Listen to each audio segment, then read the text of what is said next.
मिली है जिंदगी तो कोई मकसद भी रखिए, सिर्फ सांसें लेकर वक्त गंवाना ही जिंदगी नहीं है। नमस्कार दोस्तों, आज के वीडियो में डिस्कस करेंगे हम 2 जुलाई के करंट अफेयर पे। और आज के वीडियो में टोटल हम 12 करंट अफेयर चर्चा करेंगे और साथ में इनसे जुड़े जितने भी स्पेशल फैक्ट हैं उन पर पूरे डिटेल में हम चर्चा करेंगे। और देखिए, इस वीडियो के लास्ट में आपका एक टेस्ट भी लिया जाएगा जो कि पिछले करंट अफेयर सेशन पर आधारित होगा, तो उस टेस्ट को जरूर दीजिएगा। और आपको बता दूं कि आप जो है इस वीडियो को पूरा देखने के बाद इसकी पीडीएफ फाइल जो है वो भी डाउनलोड कर सकते हैं। नीचे डिस्क्रिप्शन बॉक्स में आपको इस वीडियो के पीडीएफ के लिए मिल जाएगी। और अगर आप इस चैनल पर नए हैं तो चैनल को भी सब्सक्राइब जरूर करिएगा, साथ में बेल आइकन प्रेस करके वीडियो को लाइक और शेयर भी करिएगा। तो चलिए शुरू करते हैं आज के करंट अफेयर को लेकर। सबसे पहले बात कर लेते हैं कल के करंट अफेयर पूछे गए सभी क्वेश्चन अपडेट के सही उत्तरों की। दिए गए क्वेश्चन अपडेट का पहला प्रश्न था कि आयरलैंड के नए प्रधानमंत्री कौन बने हैं, तो देखिए इनका नाम है माइकल मार्टिन। और दूसरा था कि हाल ही में किसे मध्य प्रदेश के राज्यपाल का अतिरिक्त प्रभार दिया गया है, तो देखिए जो उत्तर प्रदेश की राज्यपाल हैं आनंदीबेन पटेल, इनको मध्य प्रदेश के राज्यपाल का अतिरिक्त प्रभार अभी हाल ही में दिया गया है। और तीसरा था कि किस राज्य में दुनिया के सबसे बड़े प्लाज्मा थेरेपी सुविधा केंद्र का उद्घाटन किया जाएगा, तो देखिए ये राज्य आपका है महाराष्ट्र। और चौथा था कि हाल ही में विश्व बैंक ने किस देश में शिक्षा में सुधार से जुड़े कार्यों के लिए लगभग 3700 करोड़ रुपए के कर्ज को मंजूरी दी है, तो देखिए ये देश अपना भारत ही है। और पांचवा था हाल ही में किस राज्य ने हरिता हरम कार्यक्रम के छठे चरण का शुभारंभ किया है, तो देखिए जो आपका ये हरिता हरम कार्यक्रम है तो इसके छठे चरण का जो शुभारंभ है ये किया गया है तेलंगाना राज्य में। और ये कार्यक्रम क्या है इसके बारे में मैंने आपको परसों के वीडियो में डिटेल बताया था, तो परसों का वीडियो देखिए उसको रिवाइज कर डालेगा। और आज के करंट अफेयर का पहला प्रश्न है कि हाल ही में किस राज्य सरकार ने हमारा घर हमारा विद्यालय अभियान शुरू किया, तो देखिए जो आपका हमारा घर हमारा विद्यालय अभियान है इसको शुरू किया है मध्य प्रदेश की सरकार ने। और मध्य प्रदेश के मुख्यमंत्री हैं शिवराज सिंह चौहान, अभी हाल ही में इन्होंने इसको जो है लॉन्च किया है। देखिए जो आपका ये हमारा घर हमारा विद्यालय अभियान है ये क्या चीज़ है, देखिए इस योजना के अंतर्गत अब जो छात्र होंगे मध्य प्रदेश के, ठीक है, तो उनको घर के अंदर स्कूल की घंटी सुनाई देगी और शिक्षक घंटी के बाद छात्रों की ऑनलाइन कक्षाएं स्टार्ट करेंगे। यानी कि क्लासेज जो है ये ऑनलाइन होंगी और अब हर क्लास के बीच में जो है घंटी बजाई जाएगी ताकि बच्चों को लगे कि हम जो है स्कूल में ही पढ़ाई कर रहे हैं, ठीक है, तो घर पर ही उनको स्कूल वाला एनवायरनमेंट दिया जाएगा इसके माध्यम से। और देखिए ये योजना जो है ये ऑनलाइन कक्षाओं के माध्यम से अपने घर पर ही पढ़ाए जाने वाले जो बच्चे हैं, ठीक है, तो उनको जो है स्कूल जैसा माहौल दिया जाएगा इस घंटी वाले कार्यक्रम के माध्यम से। और ये कक्षाएं हर विषय पर जो है 1 घंटे की कक्षा के साथ सुबह 10 बजे से दोपहर 1 बजे तक जो है आयोजित की जाएंगी।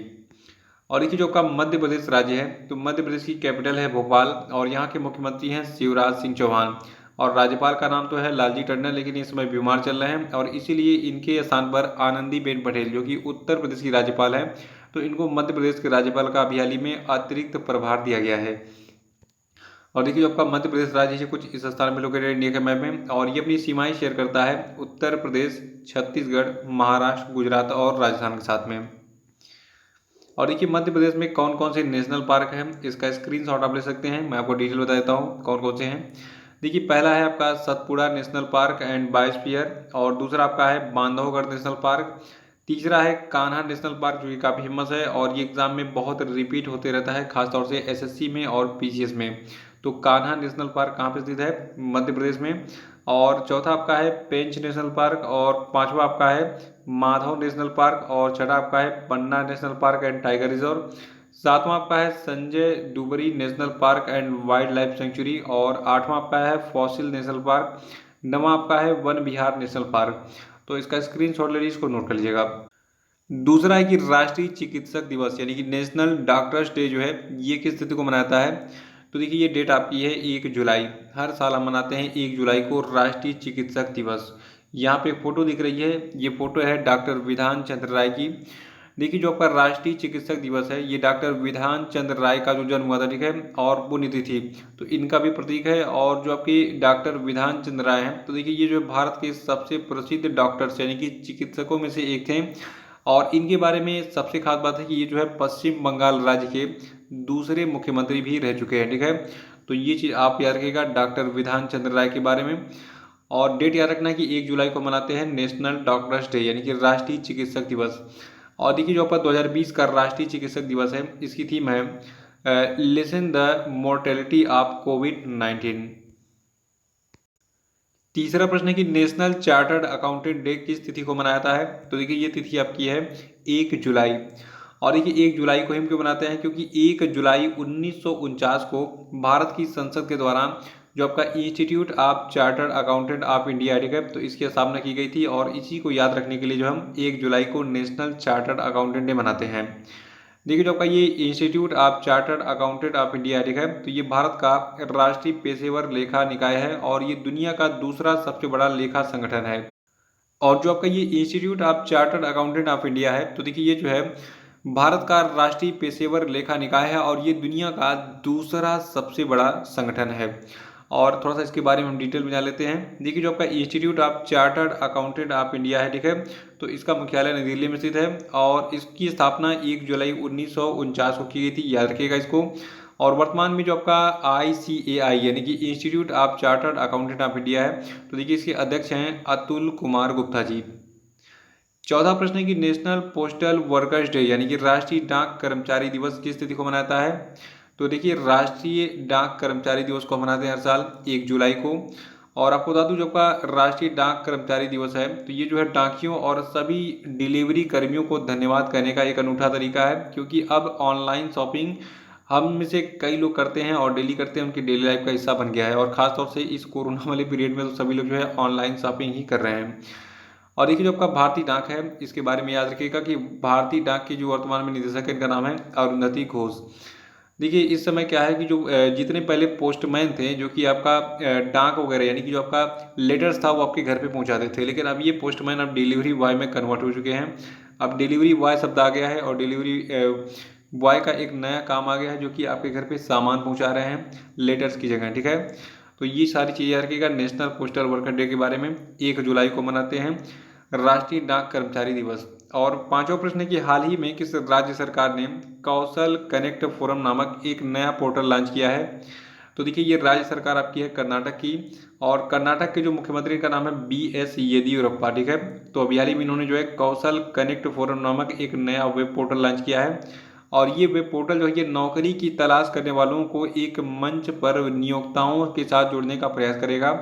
और ये जो है रोजगार की तलाश करने वाले जितने भी लोग हैं, ठीक है, बेरोजगार लोग, उनको उपलब्ध नौकरियों की जानकारी भी देगा कि किस कंपनी में कितनी वैकेंसी है और कहाँ पे आप जो है नौकरी ढूंढ सकते हैं, वहाँ पे जाके ज्वाइन कर सकते हैं।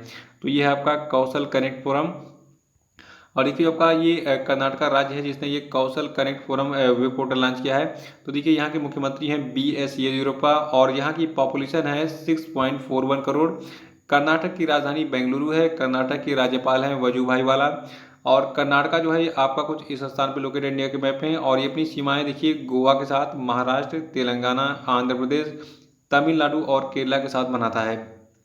और देखिए जो आपका कर्नाटक राज्य है यहाँ पे 8 प्रमुख जो है नेशनल पार्क स्थित हैं। पहला आपका है बनरघट्टा नेशनल पार्क, दूसरा है बांदीपुर नेशनल पार्क, तीसरा है नागरहोल नेशनल पार्क, और चौथा है अंसी नेशनल पार्क, पांचवा है मुदुमलाई नेशनल पार्क, छठा आपका है कुद्रेमुख नेशनल पार्क, और जो आपका सातवां है आपका है डांडेली नेशनल पार्क, और आठवां है काली टाइगर रिजर्व।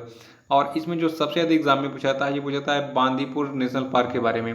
तो बांदीपुर नेशनल पार्क कहाँ पे स्थित है, कर्नाटका राज्य में। बाकी सारे के बारे में आप नोट कर लीजिएगा। छठा प्रश्न है कि हाल ही में गुडनी जोहानसन को किस देश का जो है दोबारा राष्ट्रपति चुना गया है। तो देखिए अभी हाल ही में जो आपकी गुडनी जोहानसन है ये आइसलैंड के दोबारा राष्ट्रपति चुने गए हैं। और देखिए इन्होंने जो है अभी हाल ही में हुए राष्ट्रपति चुनाव में दूसरी बार जो है 4 सालों के लिए राष्ट्रपति कार्यकाल के लिए जीत दर्ज की है। तो यहाँ पे एक फैक्ट सामने निकल के आया कि जो आपका आइसलैंड है यहाँ पे राष्ट्रपति का कार्यकाल जो है टोटल 4 सालों का होता है। और देखिए जो आपके गुडनी जोहानसन है इन्होंने राष्ट्रपति चुनाव में भी हाल ही में टोटल 92% यानी कि 92% जो है वोटों के साथ जीत दर्ज की है। और फिर इसी के साथ जो है ये दोबारा चुने गए हैं किसे, आइसलैंड देश के राष्ट्रपति। और देखिए इस राष्ट्रपति चुनाव में गुडनी जोहानसन के जो प्रतिद्वंदी थे, ठीक है, इनका नाम था गुदू मुंदूर फ्रैंकलिन जॉनसन, ठीक है। तो इनको केवल 6.5% वोट हासिल हुए इस राष्ट्रपति चुनाव में, तो काफ़ी बुरी तरीके से ये हार गए। तो नाम ये रखिएगा कि गुडनी जोहानसन अभी हाल ही में दोबारा जो है आइसलैंड के राष्ट्रपति बन गए हैं। और जो आपका आइसलैंड देश है, देखिए आपको बता दूं ये आपका जो है जो इधर वाला रीजन दिख रहा है नॉर्थ अमेरिका साइड का, ठीक है। तो यहाँ पे देखिए नॉर्थ अमेरिका और ये आपका यूरोप वाला रीजन, इनके बीच में देखिए यहाँ पे एक लाल स्पॉट दिख रहा है, ये आपका है आइसलैंड, ठीक है। तो आइसलैंड की लोकेशन याद रखिएगा। और आइसलैंड की राजधानी रेकजविक है और यहाँ की पॉपुलेशन है 3.64 लाख। यानी कि बहुत कम पॉपुलेशन है यहाँ की, और यहाँ की करेंसी यानी कि मुद्रा है आइसलैंडिक क्रोना। और सातवां प्रश्न है कि किस व्यक्ति को आधिकारिक सांख्यिकी में लाइफ टाइम अचीवमेंट के पहले प्रोफेसर पीसी महालनोबिस पुरस्कार से सम्मानित किया गया है? तो देखिए ये पुरस्कार दिया गया है चक्रवर्ती रंगराजन यानी कि सी रंगराजन को। और जो आपके चक्रवर्ती रंगराजन यानी कि सी रंगराजन है, तो देखिए इन्हें जो है राष्ट्रीय आय के आकलन से संबंधित मुद्दों का समाधान प्रदान करने के लिए दिए गए इनके उत्कृष्ट योगदान देने के लिए ये लाइफ टाइम अचीवमेंट अवार्ड दिया गया है। तो नोट कर लीजिएगा, क्योंकि देखिए ये पहला अवार्ड है और ये अवार्ड इसी साल शुरू हुआ है, जिसका नाम क्या है, प्रोफेसर पीसी महालनोबिस पुरस्कार। ठीक है, तो अभी हाल ही में चक्रवर्ती रंगराजन को जो है आधिकारिक सांख्यिकी में जो है इनको लाइफ टाइम अचीवमेंट के पहले प्रोफेसर पीसी महालनोबिस पुरस्कार से सम्मानित किया गया है। और इस पुरस्कार के बारे में थोड़ा सा डिटेल में जान लीजिए। देखिए जो आपका ये प्रोफेसर पीसी महालनोबिस पुरस्कार है, तो इस पुरस्कार की शुरुआत जो है ये सांख्यिकी और कार्यक्रम और कार्यान्वयन मंत्रालय के द्वारा इसी वर्ष यानी कि 2020 में शुरू की गई है। और देखिए अब जो है इसे आधिकारिक सांख्यिकी के विकास और संवर्धन के लिए किसी भी व्यक्ति के द्वारा किए गए उत्कृष्ट और सराहनीय योगदान के लिए प्रतिवर्ष दिया जाएगा। देखिए सांख्यिकी और कार्यक्रम कार्यान्वयन मंत्रालय जो है, तो इसके वर्तमान में जो मिनिस्टर है इनका नाम है राव इंद्रजीत सिंह। और जो आपका राष्ट्रीय सांख्यिकी आयोग है, तो इसके अध्यक्ष वर्तमान में विमल कुमार राय। और देखिए भारतीय सांख्यिकी संस्थान का जो निदेशक है वर्तमान में, इनका नाम है संघमित्रा बंदोपाध्याय।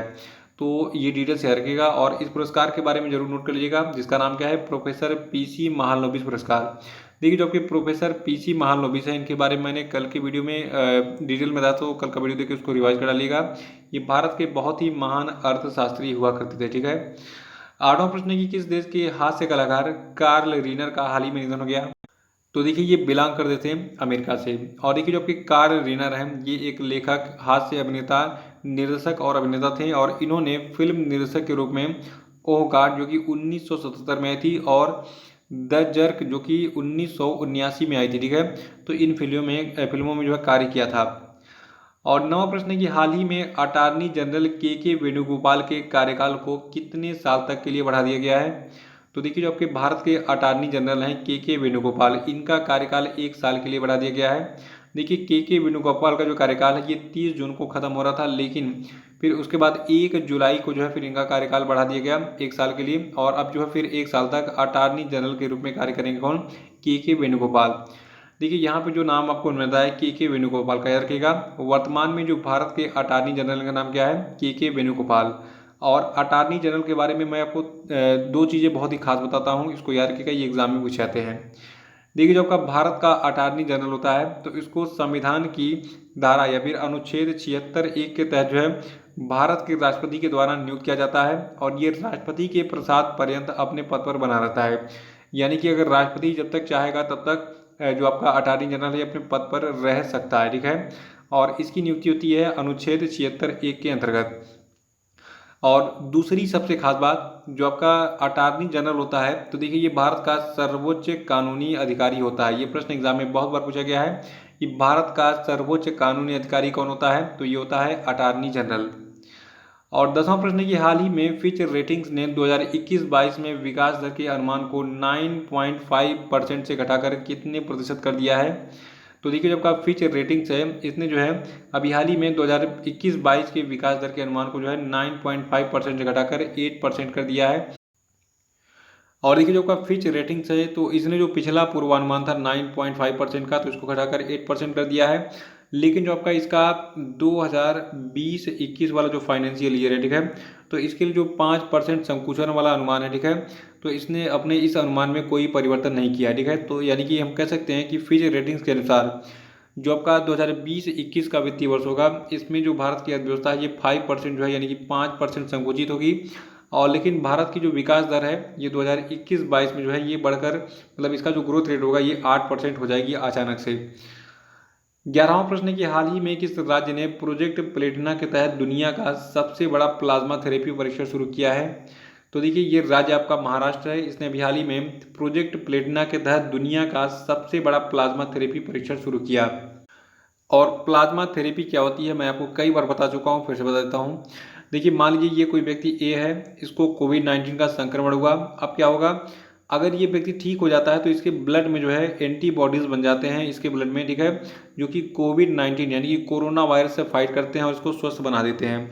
तो अगर इसको एक बार संक्रमण हो गया है, ये ठीक हो चुका है, तो इसको दोबारा संक्रमण का खतरा जो है लगभग नहीं के बराबर है, ठीक है। इसको दोबारा कोरोना का संक्रमण नहीं होगा क्योंकि इसके ब्लड में ऑलरेडी एंटीबॉडीज़ बन चुके हैं जो कि कोरोना से फाइट कर सकते हैं।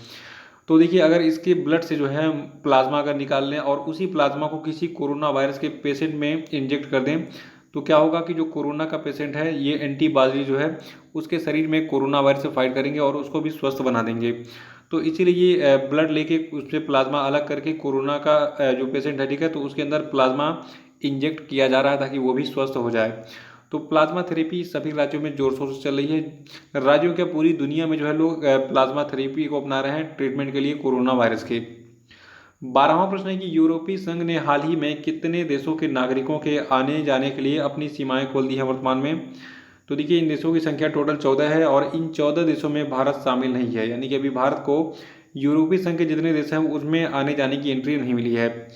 देखिए, यूरोपीय संघ के 27 सदस्य देश हैं वर्तमान में और इन 27 सदस्य देशों ने जो है जिन देशों के नागरिकों को प्रवेश की अनुमति दी है उन देशों में शामिल हैं Algeria, Australia, Canada, Georgia, Japan, Montenegro, Morocco, New Zealand, Rwanda, Serbia, दक्षिण कोरिया, थाईलैंड, ट्यूनीशिया और उरुग्वे। और एक खास बात और है, ये जो 14 देशों के मैंने नाम बताए हैं यहाँ पे कोरोना का केस बहुत ही कम है, लगभग लगभग इन्होंने कंट्रोल कर लिया, ठीक है। तो ये चीज़ें आप याद रखिएगा कि 14 देशों को एंट्री देने के लिए जो है अभी हाल ही में अप्रूवल दिया है यूरोपीय यूनियन ने।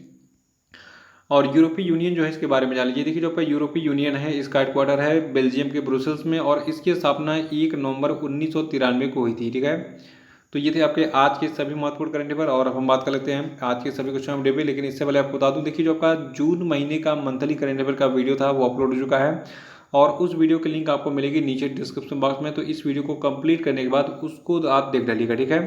देखिए, पहला प्रश्न आपके लिए कि हाल ही में किस राज्य ने 1 जुलाई से किल कोरोना अभियान शुरू किया है, आंसर बताइए। दूसरा है कि हाल ही में किस पॉप स्टार को बेट ह्यूमैनिटेरियन अवार्ड 2020 से सम्मानित किया गया, आंसर बताइए। तीसरा है कि हाल ही में किस देश की संसद ने एक बिल पेश किया है जिसके अंतर्गत वो अपनी 5वीं पीढ़ी के F-22 और F-35 जैसे एडवांस फाइटर जेट्स को जो है भारत को दे सकता है, आंसर बताइए। और चौथा है कि हाल ही में किस देश के पूर्व फुटबॉलर मारियो गोमेज ने संन्यास लेने की घोषणा की है, आंसर बताइए। पांचवा है कि हाल ही में लाजर चकबेरा ने किस देश के राष्ट्रपति का चुनाव जीता है, उत्तर बताइए। और कल का वीडियो देखकर उसको रिवाइज कर डालिए क्योंकि कल की वीडियो मैंने कुल 17 करंट अफेयर बताए थे और बहुत ही इंपॉर्टेंट थे ये सारे के सारे। तो अभी आपको क्या करना है, वीडियो को लाइक और शेयर कर दीजिएगा और जो लोग नए वो चैनल को सब्सक्राइब कर लेंगे। बाकी कल मिलते हैं फिर कल के करंट अफेयर्स के साथ। तो इसी बहुत बहुत धन्यवाद, thank you and have a nice day.